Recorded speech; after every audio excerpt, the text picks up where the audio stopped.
Bang. Ya. Jadi kita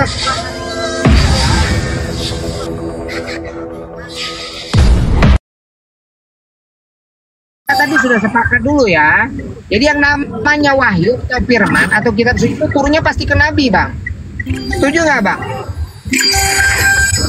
Nah, Setuju? ini Bang yang harus kalian. Bentar Bang, saya tidak setuju. Kenapa? Karena ini yang harus. Bentar, saya jelaskan. Nah, Inilah yang harus kita bedakan. Kalau Islam itu prosesnya dari Tuhan menurunkan ke Nabi Muhammad gitu ya kan. Tapi kalau dalam Kristen, Yesus itu sendirilah yang membawa firman, bersama-sama dengan dialah firman itu. Itulah disebut dalam Kristen. Dia bukan udah hidup di dunia kemudian tiba-tiba malaikat Jibril menyebutkan, mendikte dia, inilah firman Allah. Tidak seperti itu. Dari Yesus sendirilah firman Allah. Kenapa bisa begitu? Karena dia sama Allah yang di surga itu adalah satu dalam dia adalah satu dengan Allah yang di surga ya. Oke. Sebentar, Iya. Bang. Saya mau tanya. Waktu dia disalib itu yang disalib itu berarti Tuhan juga kan? Karena dia adalah satu kata Bang. dalam konteks penyaliban. Dia hadir di dunia ini kan dalam ada istilah anak manusia, istilahnya Dia lahir dia sebagai berada Tuhan, dalam. sebagai manusia, Bang. Bentar, saya jelaskan, jangan buru-buru. Jadi Enggak. Sebelum ke sana, saya mau tanya dulu sama Abang. Yesus itu lahir Ya. sebagai manusia atau sebagai Tuhan? Yesus lahir sebagai manusia atau sebagai Tuhan? Baik, Yesus lahir sebagai Tuhan di dunia ini dengan perwujudan manusia. Wujud gitu manusia, ya. gitu. Oke. Ya. Lalu bagaimana dengan kata-kata begini?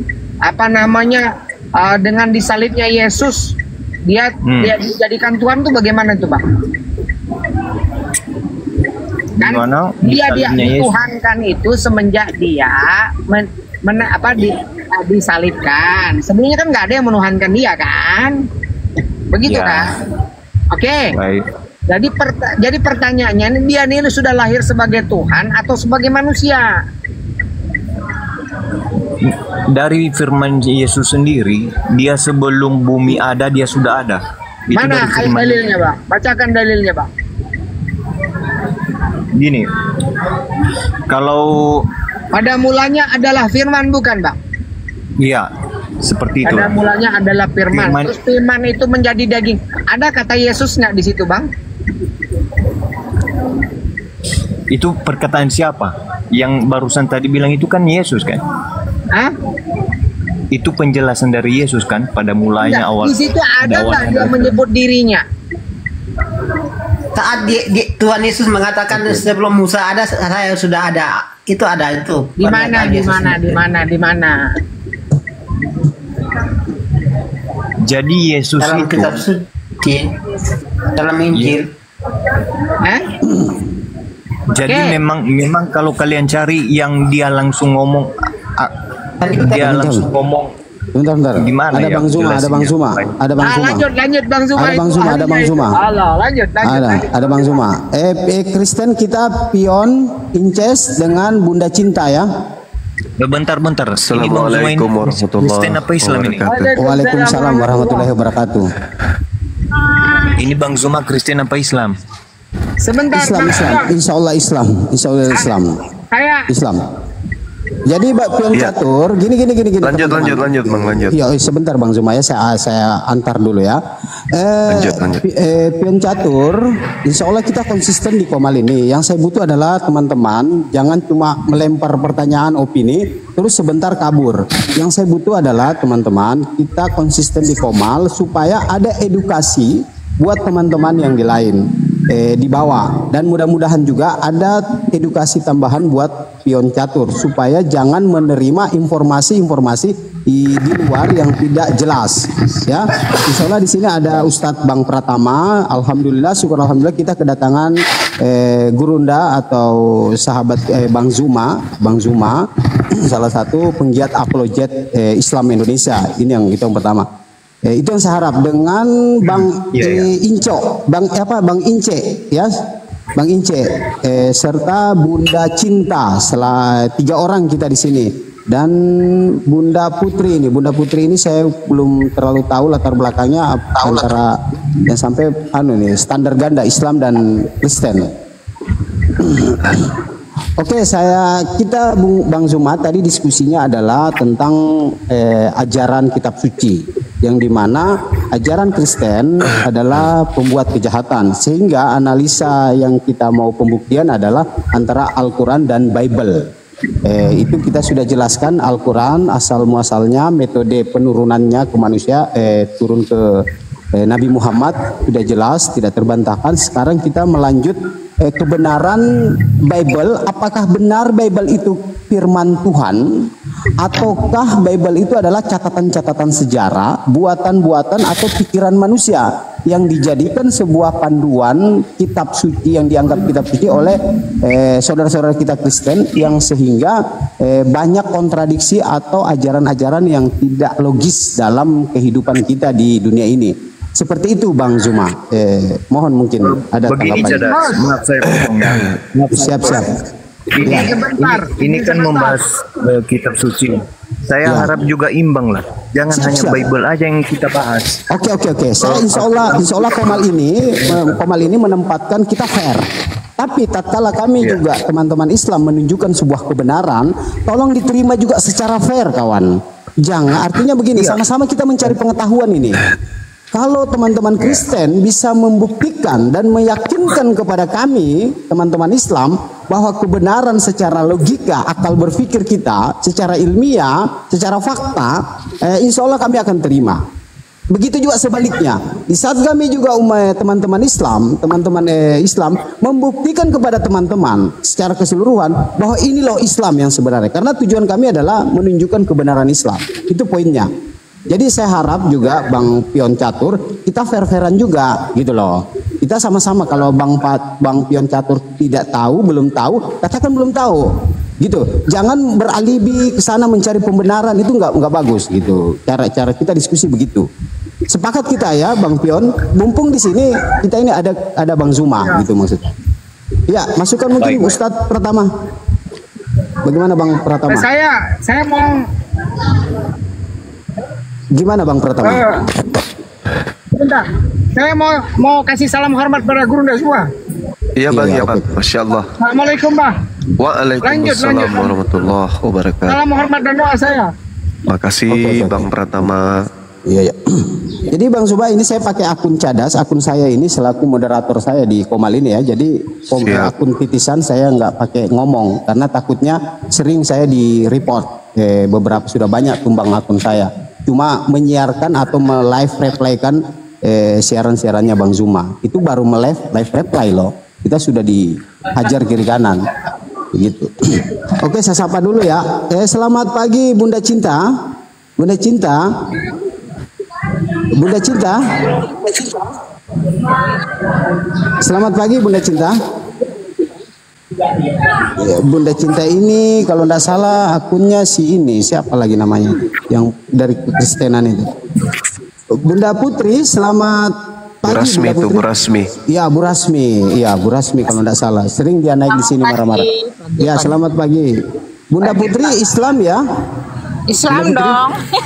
Syukur alhamdulillah ya. Jadi masih Islam sampai detik ini. Harapan saya Bunda Putri jangan ada gambaran, karena banyak teman-teman Islam itu standar ganda. Menguntungkan ada sisi Komal untuk menguntungkan Kristen, dia berada posisi di Kristen. Saya harap kita konsisten. Kalau di Islam, insya Allah Islam jalannya gitu ya Bunda Putri ya, harapan saya ya. Oke, lanjut. Oke. Saya persilakan mungkin Bang Zuma mungkin. Ya, Bismillahirrahmanirrahim. Sahabat-sahabat sekalian dan rekan-rekan Kristen, saya mengawali legalitas Al-Quranul Karim yang diwahyukan oleh Allah Subhanahu wa Ta'ala kepada baginda Rasulullah Muhammad Sallallahu Alaihi Wasallam sebagai penyampai firman untuk seluruh manusia di zaman beliau dan zaman sampai hari kiamat. Allah Subhanahu wa Ta'ala menjelaskan dalam Al-Quran surah An-Najm, Bismillahirrahmanirrahim, wa ma yantiqu anil hawa, dan tidaklah yang diucapkan itu menurut keinginannya, In huwa illa wahyu yuha. Tidak lain Al-Quran itu adalah wahyu yang diwahyukan kepadanya. Allamahu syadidul quwa, yang diajarkan kepadanya oleh Roh Kudus yang sangat kuat. Allah Subhanahu wa taala menjelaskan kemudian hal tersebut juga di dalam Al-Qur'anul Karim, surah An-Nahl. An-Nahl ayat 44. Bil bayyinati waz zubur wa anzalna ilaika dzikr litubayyina lin-nasi ma nuzila ilaihim wa la'allahum yatafakkarun. Jadi Allah mengutus Roh Kudus mengantarkan kemudian az-zikr, yaitu Al-Quran, kepada baginda Rasulullah Muhammad sallallahu alaihi wasallam. Tujuannya agar apa yang Allah kehendaki terjadi kepada seluruh umat manusia dari zaman Rasulullah sampai kiamat itu bisa diterangkan kemudian oleh beliau Rasulullah. Apa yang harus manusia lakukan agar manusia memikirkan. Dalilnya ada, Allah mewahyukan, mengutus Roh Kudus untuk disampaikan kepada baginda Rasulullah Muhammad sallallahu alaihi wasallam. Nah, itu yang pertama. Yang kedua, kalau kita melihat metode penyampaian Al-Quran. Metode penyampaian Al-Quran itu ada yang disebut ijazah dan wasimaan. Ada yang disebut ijazah dan faqat. Ada yang disebut ijazah simaan faqat. Ada yang disebut ijazah bil ikhtibar. Ada yang disebut ijazah bin ba'ad Al-Quran. Ini metode-metode yang digunakan oleh penyampaian Al-Quran. Ada juga yang disebut ijazah bil muqatabah. Nah, ini jelas bahwa Al-Quran disampaikan sampai hari ini itu sanadnya lengkap. Misalnya dari Rasulullah sampai kepada para sahabat, sahabat kepada tabi'in, tabi'in kepada tabi'it tabi'in, tabi'it tabi'in kepada para imam, para ulama, para syekh, habaib, para tahfizul Quran, menyebar ke seluruh penjuru bumi sampai ke Indonesia. Itulah Quran. Jadi tak ada keraguan di situ. Zalikal kitabul la raiba fihi hudal lil muttaqin. Al-Quran tidak ada keraguan di dalamnya, petunjuk bagi orang-orang yang takut kepada Tuhannya. Nah, kita melihat di sisi lain, ya, Paulus adalah orang yang mengaku menerima Injil. Di dalam Kisah Para Rasul 16, iblis ikut kampanye terhadap diutusnya Paulus. Saya ulang lagi, iblis ikut serta kampanye sebagai juru bicara Paulus untuk menyebarkan isu bahwa Paulus ini adalah utusan Tuhan. Itu dulu. Iblis yang ikut andil di dalam kerasulan Paulus agar diketahui.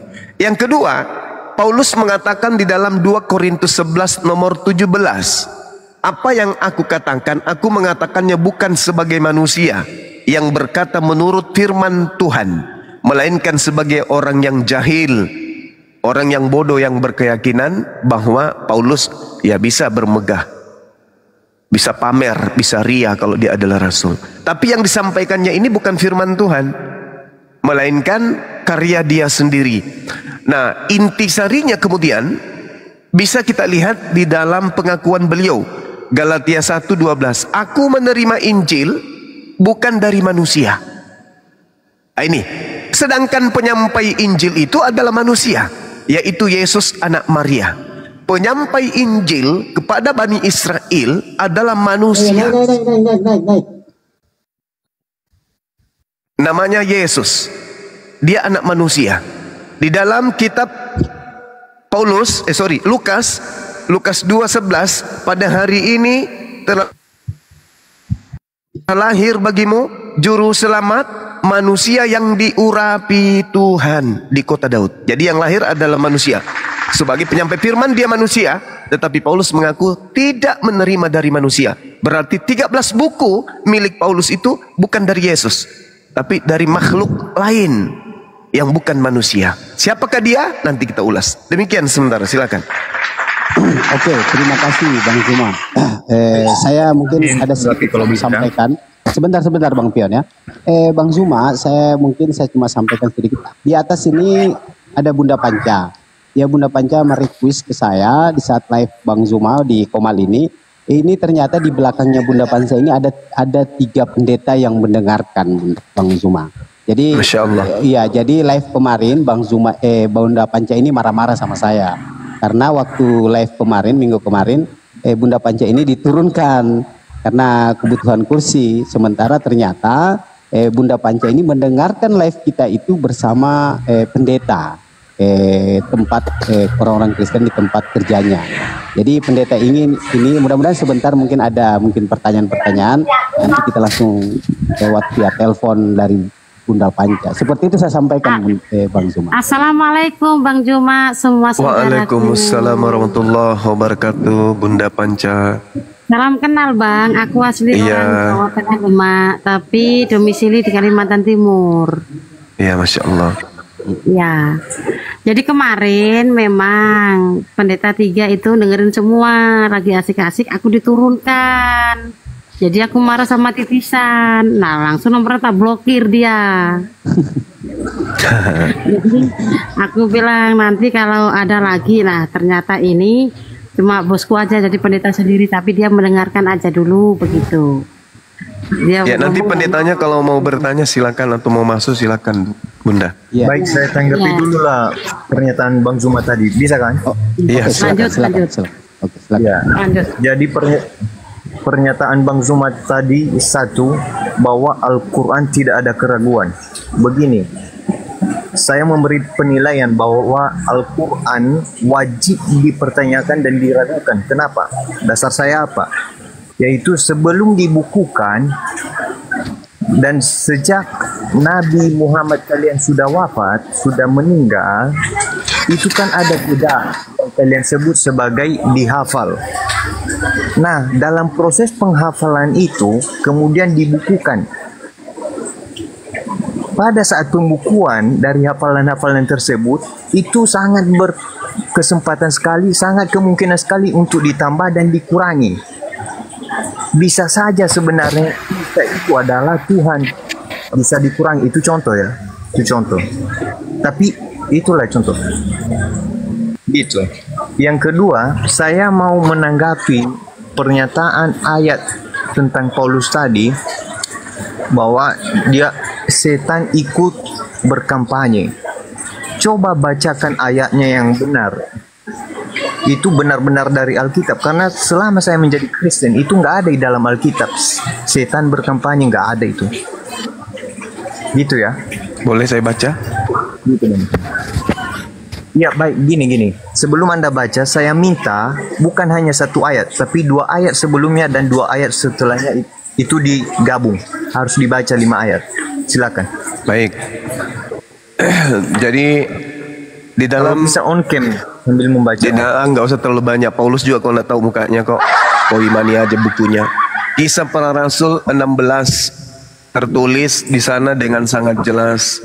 Pada suatu kali ketika kami pergi ke tempat sembahyang itu, kami bertemu dengan seorang hamba perempuan yang mempunyai roh tenung. Dengan tenungan-tenungannya tuan-tuan memperoleh penghasilan besar. Dia mengikuti Paulus. Dan kami dari belakang sambil berseru, orang-orang ini adalah hamba Theos yang maha tinggi. Mereka memberitakan kepadamu jalan kepada keselamatan. Hal itu dilakukannya beberapa hari lamanya. Tetapi Paulus tidak tahan lagi akan gangguan itu. Ia berpaling dan berkata kepada roh jahat itu, demi nama Yesus, aku menyuruh engkau keluar dari perempuan ini. Seketika juga keluarlah roh itu. Nah, ini bukti. Yang berteriak orang-orang ini, Paulus ini adalah hamba Tuhan yang maha tinggi. Mereka memberitakan kepadamu jalan kepada keselamatan. Ini siapa ini? Paulus dan itu kan, iblis. Satu, sabar dulu. Sabar dulu. Sabar. 2 Korintus 12 nomor 7. Dan supaya aku jangan meninggikan diri karena pernyataan-pernyataan yang luar biasa itu, maka aku diberi suatu duri di dalam dagingku. Aku diberi satu duri di dalam dagingku, yaitu utusan iblis untuk menggocok aku, supaya aku jangan meninggikan diri. Berarti Paulus ini sudah dibimbing dan di dalam tubuhnya sudah diakui ada seorang iblis. Menurut Bible, Menurut surat Paulus 2 Korintus 12 nomor 7, Paulus ada dalam dagingnya iblis. Yesus menubuatkan di dalam Matius 12 nomor 43. Saya baca ya. Habis itu Anda tanggapi sampai Anda puas. Matius 12 nomor 43 sampai 45 dikatakan begini. Apabila roh jahat keluar dari manusia itu, ini roh jahat tadi kan Paulus akui ada dalam dirinya.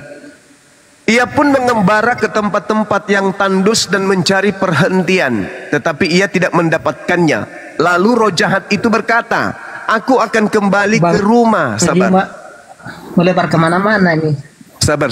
Iya, saya Melebar kemana-mana jadinya. Sabar. Saya akan buktikan bahwa yang kalian terima itu bukan dari Yesus tapi dari setan. Sabar ya. Sabar. Aku akan kembali ke rumah yang telah kutinggalkan itu. Maka pergilah iblis ini dan mendapati rumah itu kosong. Maksudnya orang yang tadi bertobat ini bersih dan rapi. Lalu iblis keluar dan mengajak 7 iblis lain yang lebih jahat daripadanya, dan mereka masuk dan berdiam di dalam tubuh manusia tersebut. Maka akhirnya keadaan manusia itu lebih buruk dari keadaannya yang semula. Demikian juga akan berlaku dengan angkatan jahat ini.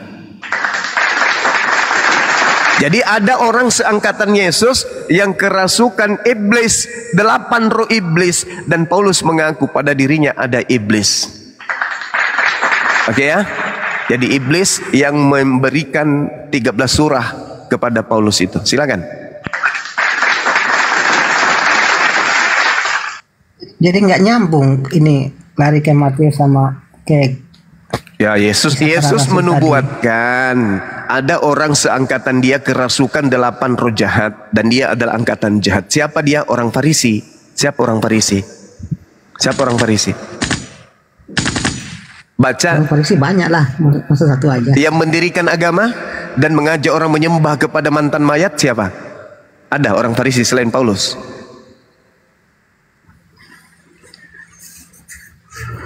Paulus tidak ada mendirikan agama. Abang framing itu. Kisah Para Rasul 24 nomor 5. Paulus ini adalah penyakit sampar. Dia telah menyesatkan orang Yahudi di seluruh dunia beradab, dan dia adalah tokoh dari agama Kristen. Dia menyesatkan itu karena dia udah masuk ke Kristen, Ya. dia udah percaya sama Tuhan Yesus. Baca Kisah Para Rasul 24 dari nomor 5. pemahamannya Paulus pendiri orang Farisi Kristen. menyesatkan gitu. Iya, Paulus memang menyesatkan memang. Memang Paulus Menyesatkan bagi kaum Yahudi, bagi kaum Farisi. Lah, Karena sekarang Kristen Yesus dengan Yahudi tidak akan sejalan kan Yesus gitu. Yesus Yang mengajarkan Kristen atau mengajarkan Yahudi? Macet. yang pengikut Yesus itu yang Kristen itu. Ya, saya tanya, Yesusnya. Yesus mengajarkan orang untuk menjadi Yudaism atau mengajarkan orang untuk menjadi Kristen? Jujur. Yesus sebagai seorang lahir Macet. dari turunan Macet. Yahudi, dia membaca kitab Yahudi karena kitab Injil belum. Tepuk tangan kalau gitu. Berarti Yesus adalah penganut Taurat. Siapa yang mengajarkan kalian menjadi penganut perjanjian baru? Siapa yang ngajarin? Yang ngajarin siapa? Yang ngajarin siapa? Gini, satu-satu dari pertanyaanmu biar kita clearkan. Ya, Biar kami silakan, tanggapi dulu. silakan. Jangan Yesusnya mengajarkan Yudaism atau Yesus mengajarkan Kristen? Jawab. Satu lagi saya mau minta Bang nanti Juma dulu ke bukan situ. dalil Karena ayat Nanti dulu. sebelumnya kau sebut Utus Roh Kudus itu. Nanti dulu, iya, kita silakan. bahas dulu ayat sebelumnya. Silakan. Yang pasti yang kau bilang Yesus tadi. bukan Kristen, dia adalah Yudaism. Silakan. Jadi yang kau bilang tadi, ketika ada iblis di hati seseorang, orang Farisi, dan dia keluar, tapi dia mendapati hati yang dia tinggalkan itu kosong, maka dia mengajak 7 iblis yang lebih jahat Iya. dari dirinya. Yes. Artinya itu adalah perkataan Yesus ketika memberi perumpamaan terhadap kepada seseorang yang jahat, Yes. lalu dia bertobat, tapi dia tidak punya Tuhan di dalam hatinya, maka iblis akan kembali lagi ke dalam hatinya. Betul. Dia akan menjadi penjahat lagi. Itu artinya. Angkatan itu Yang angkatan apa? Angkatan apa? Jangan melebar kemana-mana. Kita Jangan fokus melebar satu ayat kemana-mana. Itu dijelaskan. Demikian juga berlaku atas angkatan jahat ini. Siapa angkatan jahat itu? orang yang percaya kebangkitan pada hari ketiga. Itu cara belajarnya. Baca nomor 38-nya. Baca nomor 38-nya. Pada waktu itu saya bacakan. Jangan ditafsir. Saya bacakan. Pada waktu itu berkatalah beberapa ahli Taurat dan orang Farisi kepada Yesus, "Guru, ya paman, kami ingin melihat suatu tanda darimu." Tetapi jawab Yesus kepada mereka, "Angkatan yang jahat dan angkatan tidak setia ini menuntut suatu tanda. Tetapi kepada mereka tidak akan diberikan tanda selain tanda Yunus. Sebab seperti Yunus 3 hari 3 malam di perut ikan, demikian juga anak manusia akan tinggal di dalam rahim bumi 3 hari 3 malam." Ini tanda untuk siapa ini? Kebangkitan hari ketiga ini tanda untuk siapa? Jawab. Kan sudah jelas kalimat di awal itu. Orang Farisi meminta tanda. Kemudian Yesus menjawab angkatan ini. Yang disebut tanda jahat kan? adalah orang Farisi itu. Betul. Orang Farisi yang disebut angkatan. Masya Allah, betul, pintar juga anak ini. Nah, sekarang bukan yang apa? Tanda simbol atau keadaan sebagai tanda yang diberikan kepada angkatan jahat bangkit pada hari ketiga. Betul atau betul?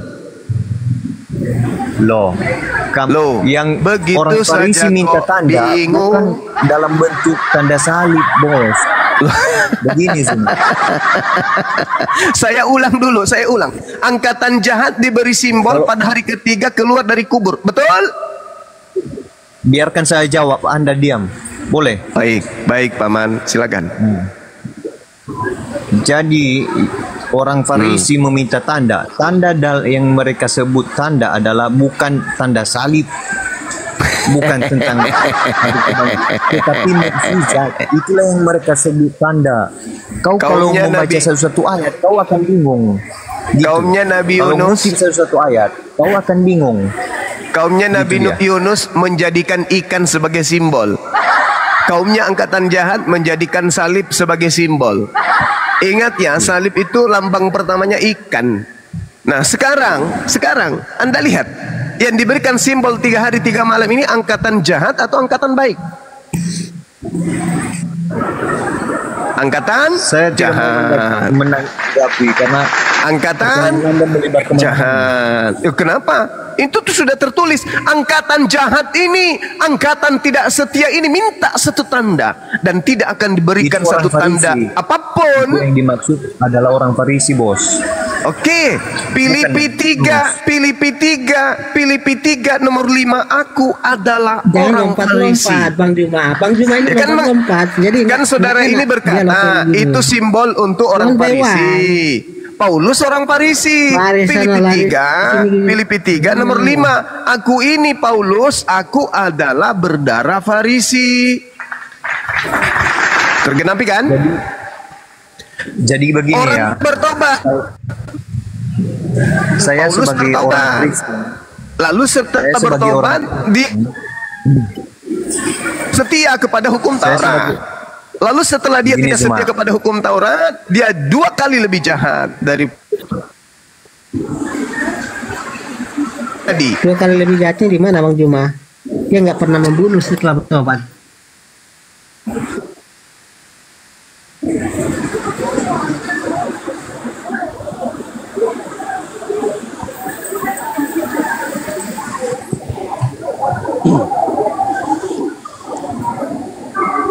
Bukan seperti Nabi.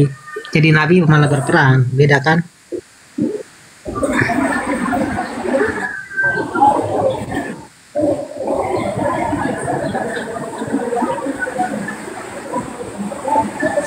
Paulus akui itu di dalam suratnya sendiri. Bang Juma, beda Paulus sama Nabi. Kalau Nabi setelah Nabi malah berperang. Kalau Paulus setelah Nabi nggak ada membunuh, nggak ada berperang. Paulus itu Nabi, Cak Ayu. Kalau dia bukan Nabi, lalu dari mana surat-suratnya dia dapat? Dari mana dia dapat surat itu? Paulus Kalau itu dia rasul, bukan Nabi. bukan Nabi. Nah, Rasul dengan itu. Anda mengakui dia rasul, berarti dia Nabi. Beda pemahaman rasul sama Nabi. Itu menurutmu. Dalam konteks Itu menurutmu. kekristenan, Nabi sama Rasul itu beda. Rasul itu murid-murid Yesus, itu Rasul. Kalau Dari Nabi mana itu, Anda mengambil kata rasul? Bukan. Dengan definisi begitu. Dari mana? Dari mana Anda mengambil catatan itu? Jangan samakan pemahaman dalam apa pemahaman Muslim sama. Iya, saya tanya dari mana Anda mengambil istilah Rasul ini? Kembalikan kepada pokoknya. Asalnya Rasul itu adalah kata siapa Rasul itu adalah murid? Kata siapa Rasul itu murid? Kata siapa Rasul itu murid? Rasul itu adalah nabi yang diutus. Pemahaman Islam sedangkan pemahaman Kristen jadi kacau. Nabi itu adalah Rasul. Kalau dipaksakan pemahaman Muslim ke Kristen kacau jadinya. Rasul adalah nabi. Nabi belum tentu Rasul. Ya, tapi itu kan Rasul pemahaman sudah pasti Islam nabi. abad 7 ya. Jum. Itu kan pemahaman Islam abad 7, kami hormati itu. Ya, dari mana Anda mengambil kata Rasul? Harus kembali dong pada pokoknya. Dari KBBI Bahasa Indonesia. KBBI Rasul itu apa? Buka, coba. Buka. Pakai matamu. KBBI. Iya, Sekarang coba kita buka. Pakai matamu. Rasul adalah pakai matamu. Pakai otakmu juga. KBBI. Pakai matamu aja dulu. Matamu dulu. Ada enggak yang bisa buka kamera di sini? Kenapa? Mohon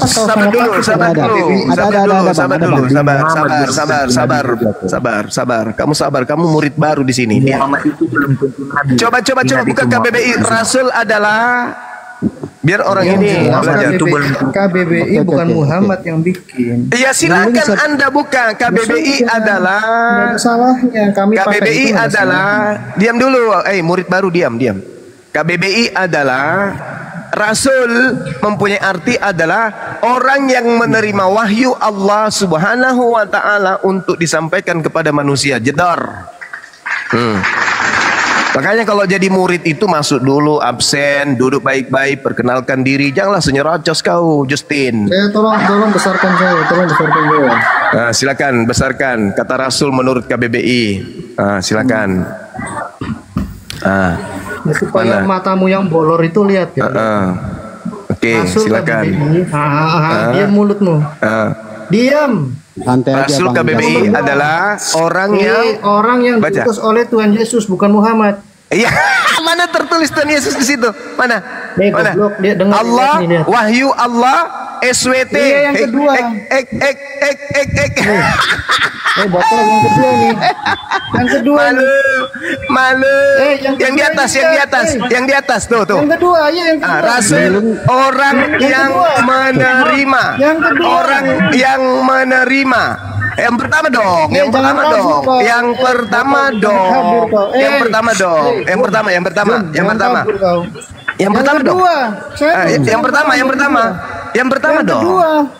dong. Terserah. Yang pertama. Nah, sekarang kamu tunjukkan kata Rasul. Oke. Yang pertama adalah orang yang menerima Injil. Orang yang menerima wahyu dari Allah Subhanahu wa taala. Itu yang pertama. Jadi Muhammad itu diutus sama Yesus. Itu yang pertama. Oke, yang kedua orang yang diutus oleh Yesus untuk memberitakan Injil. Baik. Oke, baik. Jadi di situ ada ya. Situ ada. Oke. Sekarang kata Rasul kau tunjukkan di dalam original teksnya. Silakan. Silakan kau tunjukkan kata Rasul di dalam original teks kitabmu. Silakan. Silakan. Kita sepakat KBBI. Silakan. Ini KBBI ya. Silakan. Jangan kamu tunjukkan dulu. Kepada saya. Tunjukkan kepada saya. Di dalam original teks kitabmu. Nah, gundulmu itu original teks. Tadi kita sepakat KBBI. Allahu Akbar. Masya Allah. KBBI menjelaskan. Dengar. Di mute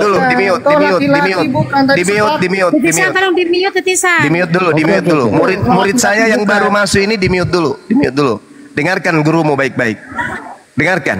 KBBI menjelaskan yang pertama, Rasul adalah. Kenapa harus di mute? Sabar dulu biar ndak tabrakan. Kau suka kalau tabrakan? Hah? Kenapa, Oh suka? kenapa takut sekali Diam, dengan diam jas? dulu. Habis ini kamu ngomong. Bunda Sophie main, Bunda Sophie tolong main. Moderator. Habis ini Bunda kau Sophie. ngomong ya. Saya Justin, habis ini kau ngomong. Ada juga KBBI versi. Dengarkan. Sabar, kenapa Dengar. Habis ini saya dulu loh. Saya dulu Sebentar, dengar. Bang Justin tolonglah kita tertib lah. Sebagai kita murid diskusinya. saya yang Satu pernah lawan hilang satu bertahun-tahun. Yang pernah hilang bertahun-tahun, murid saya Satu Edo. lawan satu semuanya. Kau diam dulu, diam. Nah, Satu lawan- diam dulu. Diam, sabar. Tenangkan dirimu lawan ya. satu. Tenangkan dirimu anakku. Astagfirullahaladzim. Tenangkan dirimu anakku. Apa tahu ini? Kalau dia tidak mau diam, lemparkan ke neraka aja. Gimana Nggak jadi apa-apa. Tisan kenapa mau diam? Buat apa? Aku sudah dengerin kok ngoceh. Kasih waktu ya, kau bacrit lagi, saya tendang kau. Nah, dengarkan kau ya, dengar. Kata Rasul menurut KBBI. KBBI ini kapan didirikan? Kapan berdirinya KBBI? Ini dulu. Ada dua itu nomor satu. Dengar dulu. KBBI itu berdiri kapan? Tanya dulu. Teman-teman di sini ada yang tahu kapan berdirinya KBBI? Jangan diturunkan. Gimana diskusi kayak gini? Ya, siapa suruh dia nyerocos? Itu berarti takutlah Anda takut. Nggak ada saya takutku kepada penyembah setan, nggak pernah takut saya. KBBI itu didirikan 28 Oktober 1988. Bang Zuma. 88. Oke, dengar.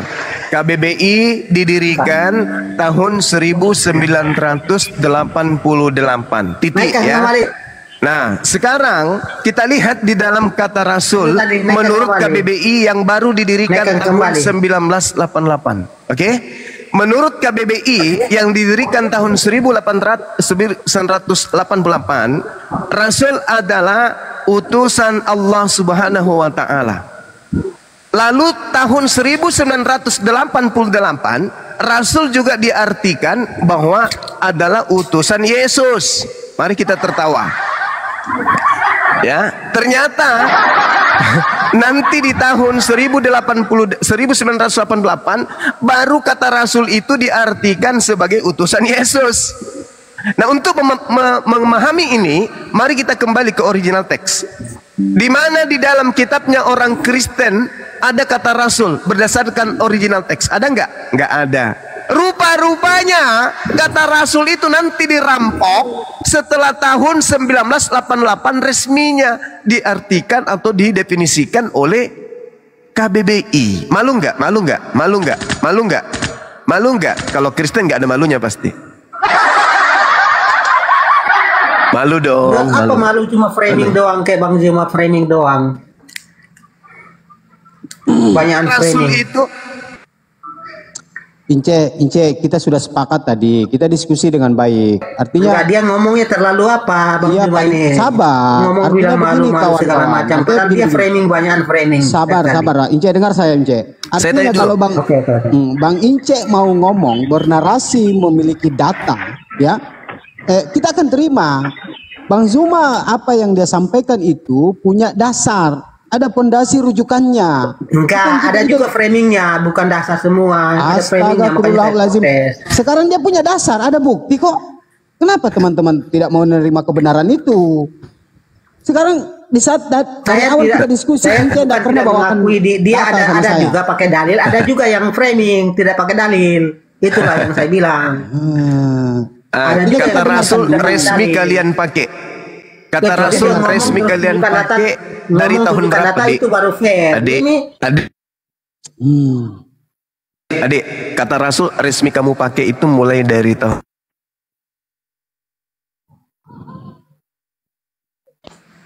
Dek, ada framing. kamu yang ada menemukan tadi kan data. 28 Oktober tahun 1988 barulah kata Rasul itu resmi kamu gunakan.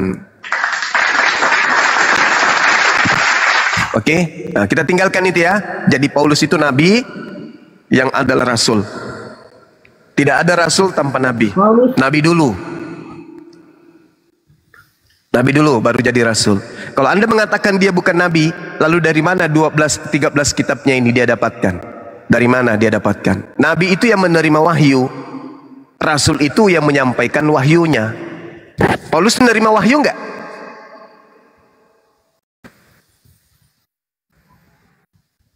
Paulus menerima wahyu enggak?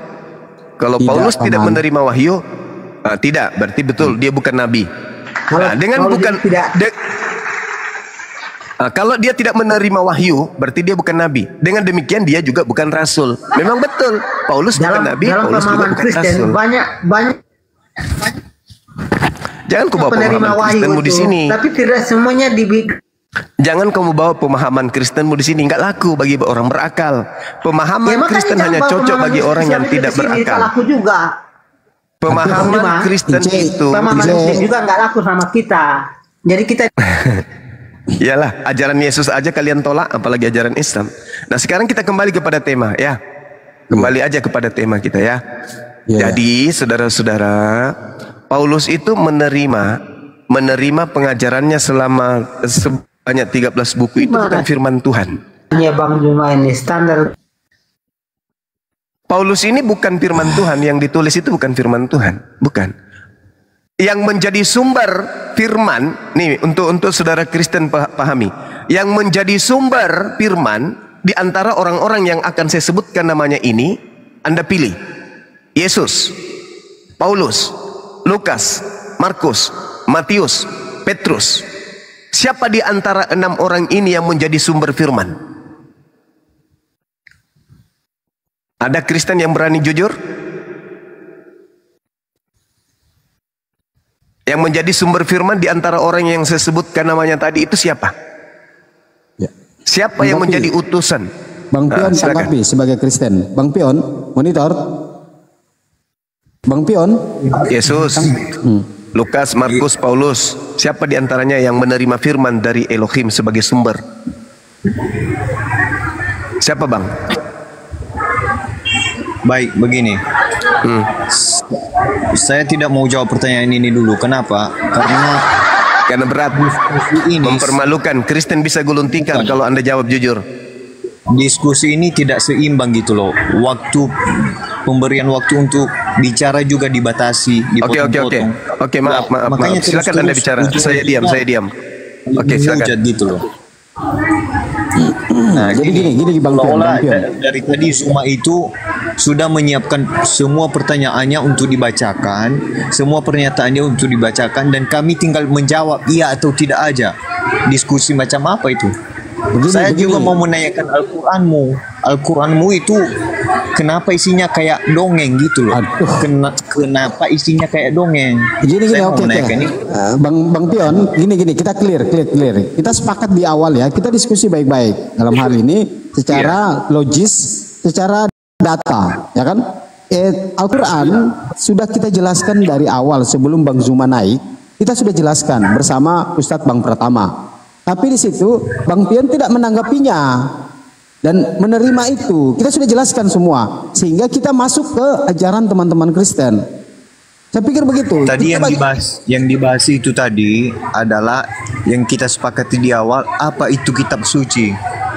Itulah yang kita sepakati, bukan Iya. Al-Quran. Al-Quran mana mau saya sepakati, isinya aja nggak sesuai sejarah gitu loh. Ya itu Tapi kan memang nggak bisa ngecek Al-Quran kok kamu kok tanya itu Al-Quran. menurut kamu abang, Ya, itu menurut kan kamu, jelas nggak bisa ngecek kami Al-Quran. sudah jelaskan proses turunnya bahwa dia adalah firman-firman Tuhan. Kalau kau nggak percaya, buktikan kepada kami apabila ada Al-Quran yang berubah setiap versi penerbitannya. Dari awal sampai hari ini Al-Quran itu tidak berkurang dan tidak bertambah.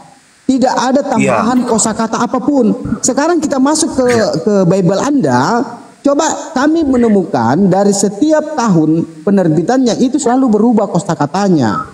Apakah itu yang dikatakan suci? Itu kan tidak. Dari Itu menjadi pernyataan kecacatan. tadi, Al-Quran itu tidak berubah.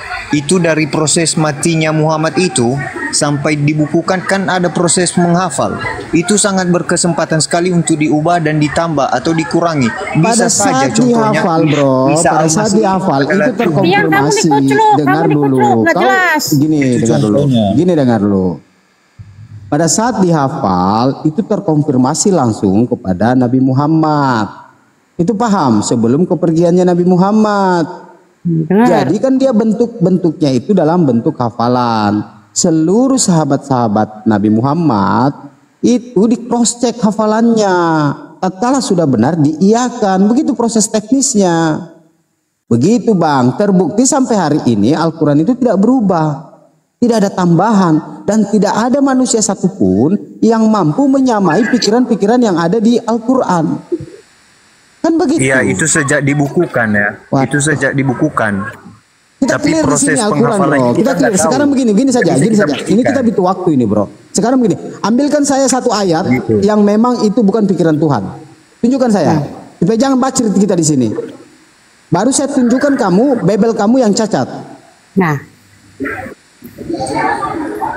Saya bacakan, saya cari ayat yang Baru kau mau cari berarti. Nih, dengarkan narasi saya, Saudara Pion. Pion, dengarkan Ini saya. Pion. Sudah dengar dulu Bang Suma. Dengar dulu Bang Suma. Dengar, Kita dengar, Pion. belajar sama-sama. Pion, Oke, kita belajar dengarkan. sama-sama. Baginda Rasulullah Muhammad sallallahu alaihi wasallam menerima Al-Quran, mengajarkan Al-Quran, menatar mahasiswa, menatar sahabatnya, menggembleng sahabatnya, mendidik sahabatnya. Beliau kemudian memandikan sahabatnya siang dan malam dengan ayat-ayat suci Al-Quran selama 22 tahun lebih. Saya ulang, 22 tahun. Kamu pikir 22 tahun itu singkat? 22 tahun lebih baginda Rasulullah Muhammad sallallahu alaihi wasallam memandikan sahabat-sahabatnya dengan Al-Quranul Karim. Itu, camkan itu baik-baik. Sekarang pertanyaan saya, berapa lama Yesus mengajarkan kitab-kitab Paulus, Galatia, Roma, Filipi kepada muridnya? 1 hari? 2 hari? 3 hari? 4 hari? Berapa lama Yesus mengajarkan kitab Lukas kepada murid-muridnya? 1 hari? 2 hari? Berapa lama Yesus mengajarkan buku Markus kepada murid-muridnya? Kisah para Rasul kepada murid-muridnya? Hah? 1 Yohanes, 2 Yohanes, 1 Petrus, 2 Petrus. Kapan Yesus mengajarkan buku-buku itu? Kapan? Ada pernah Yesus? Nah, silakan Anda jawab. Saya diam. Jawab pertanyaan Yesus saya. tidak- Berapa lama Yesus mengajarkan kitab Galatia? Itu aja dulu. Kitab Galatia berapa lama Yesus ajarkan? Silakan. Baik. Yesus tidak pernah mengajarkan kitab Galatia kepada orang. Dah, Itu tepuk ya. tangan. Silakan saudara nilai. Lanjut. Kenapa saya bilang demikian? Lanjut. Kenapa saya bilang demikian? Surat Galatia, setiap surat yang ada di Alkitab itu di dalamnya ada perkataan Yesus, tapi tidak kemudian mengambil isi surat itu untuk diajarkan. Bingung juga kalau memang model penghujat semua. Jadi gini, bentar. Dah, jangan nangis dulu. Pura-pura kuat aja, Bang. Iya, begini, Jangan nangis. Pura-pura Begini. kuat. Ya. Saya berikan contoh. Yesus tidak pernah mengajarkan Paulus tentang kitabnya Matius. Oke? Itu contoh. Lalu Tapi apa? di dalam kitab Matius itu ada firman Yesus. Contohnya, bila ada orang yang menampar pipi kananmu, berilah pipi kirimu. Itulah firman yang keluar dari mulut Yesus langsung. Gitu. Tapi kalau kemudian Anda menanyakan apakah Yesus mengajar orang tetap kita orang, mengajar muridnya dengan kitab muridnya, itu tidak. Gitu. Enggak mungkin Yesus mengajar Matius dengan kitab yang lain. Enggak. Gitu. Oke, sudah? Sedih nggak? Kamu mengetahui keadaan kitabmu itu dengan kondisi kejujuranmu itu kamu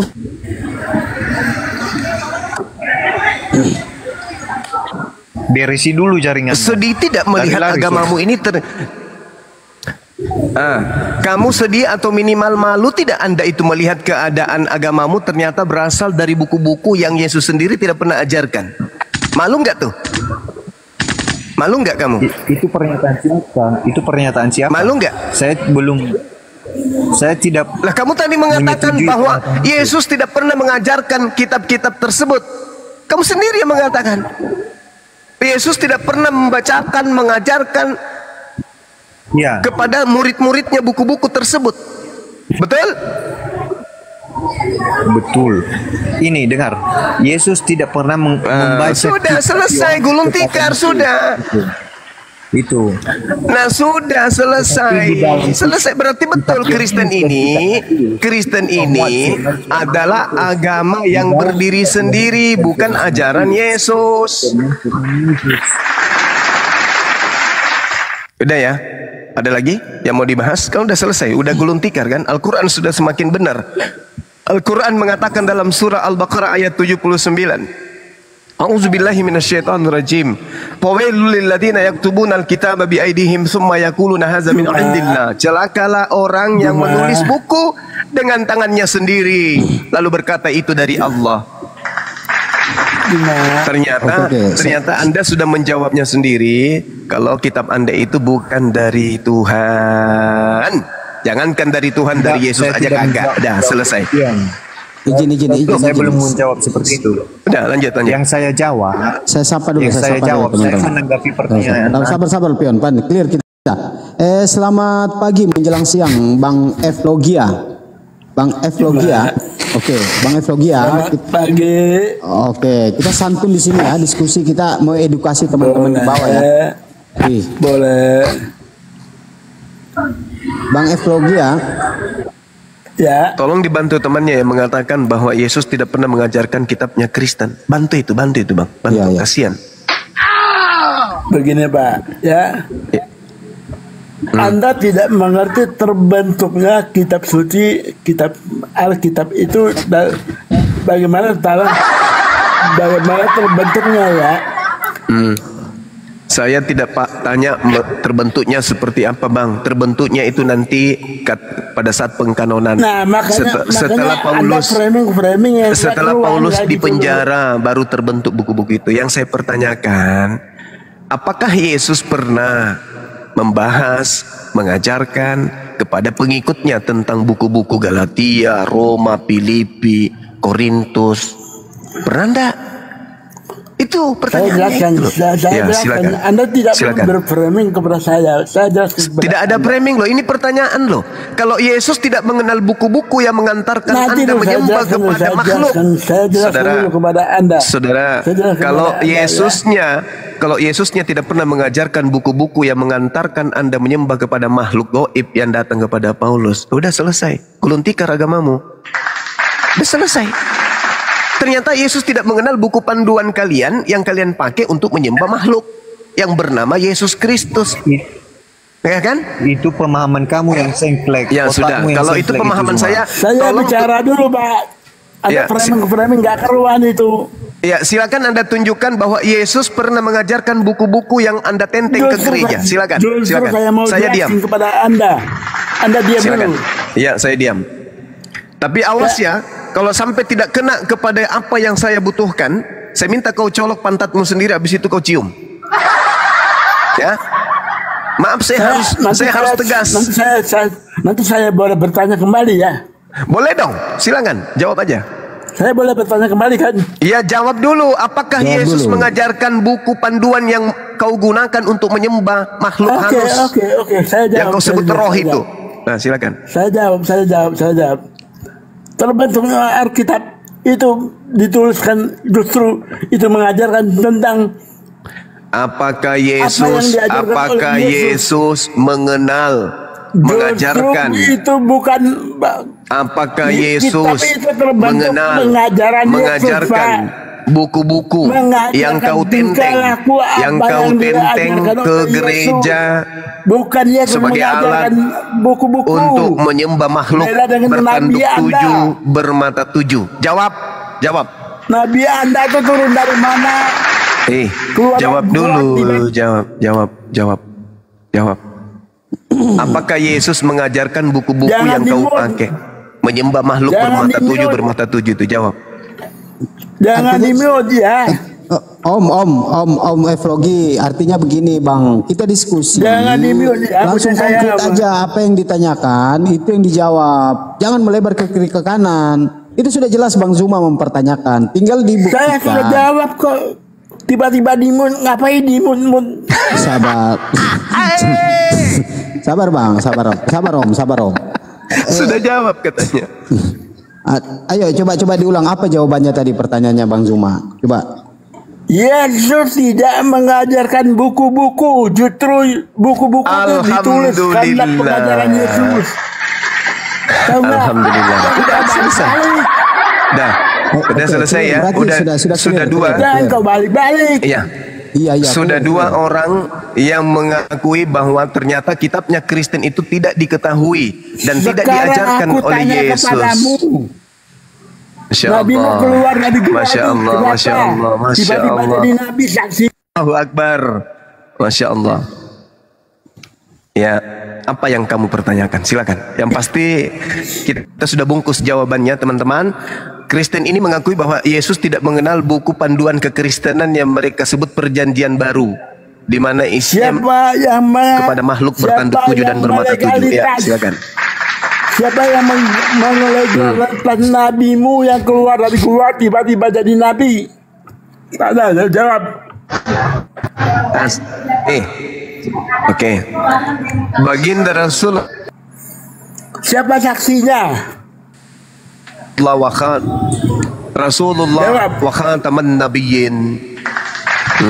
Jadi siapa saksinya yang keluar tiba-tiba jadi nabi? Siapa? Rasulullah Muhammad sallallahu alaihi wasallam menerima wahyu Al-Qur'anul Karim, dan Al-Qur'an ini diberi legalitas oleh Rasulullah. Wahyu dari mana? Oleh Rasulullah. Sabar. Saya ditanya, saya menjawab. Oke? Saya ditanya, saya menjawab. Khuzu Al-Qur'an min arba'ah, min abdillah, dan seterusnya. Terimalah Al-Quran ini dari keempat sahabatku. Disebut nama-namanya. Abdullah bin Mas'ud, Salim, Mu'az bin Jabal, Ubay bin Ka'af. Disebut namanya. Artinya standarisasi tentang Al-Quran jelas berasal dari Rasulullah. Sedangkan Anda menjawab standarisasi Bible Perjanjian Baru ternyata bukan dari Yesus. Udah selesai. Dah selesai. Terkait dengan saksi Al-Quran Lanjut Bang Zuma, lanjut. Diselesaikan dulu Bang Zuma. Baru Bang Evlogio bicara. Iya. Allah Subhanahu wa taala menjelaskan kemudian bahwasanya ketika berbicara mengenai saksi, Al-Quran menjelaskan dalam surah An-Nisa ayat 166, Allah dan malaikatnya menjadi saksi pewahyuan Al-Quran. Allah dan malaikatnya juga menjadi saksi kenabian Rasulullah Muhammad sallallahu alaihi wasallam. Bahkan di dalam Al-Quran surah Al-Isra ayat 96, Allah Subhanahu wa taala menjelaskan cukup aku dan nabiku Muhammad sallallahu alaihi wasallam menjadi saksi atas seluruhnya. Begitu juga Yesus. Di Yohanes 8 Yesus berkata, jika engkau menghakimi seorang penghakimanmu itu, dan aku tidak menghakimi oleh seorang pun. Sebab jika aku menghakimi, penghakimanku itu betul. Sebab aku tidak seorang diri, tetapi aku berdua dengan Tuhanku, Bapakku. Akulah yang bersaksi tentang diriku, dan Bapa yang bersaksi tentang diriku. Hanya dua yang bersaksi.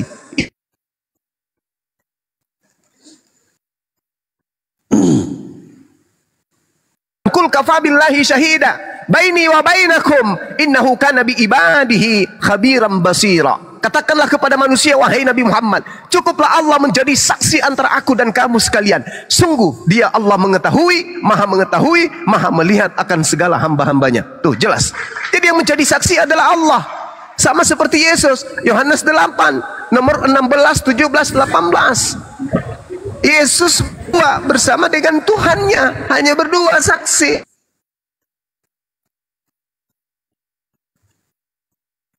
Atas kenabian Rasulullah, seluruh umat Islam di atas muka bumi ini menjadi saksi secara turun-temurun. Paham ya? Sampai di situ. Ya, silakan. Sekali lagi, saudara kita dua orang ini mengimani, mempercayai Yesus tidak mengenal buku-buku Kristen yang Kristen pakai untuk menyembah makhluk bertanduk 7 dan bermata 7. Demikian. Oke, terima kasih Bang Jo. Jadi ini mungkin Kristen ada 3. Selamat siang Bang Pendeta King. Bang Pendeta. Assalamualaikum Ayahanda. Ayahanda Juma. Waalaikumsalam warahmatullahi wabarakatuh. Tadi kan aku typing Bang itu panggilan. Oh, oke gitu. Siap.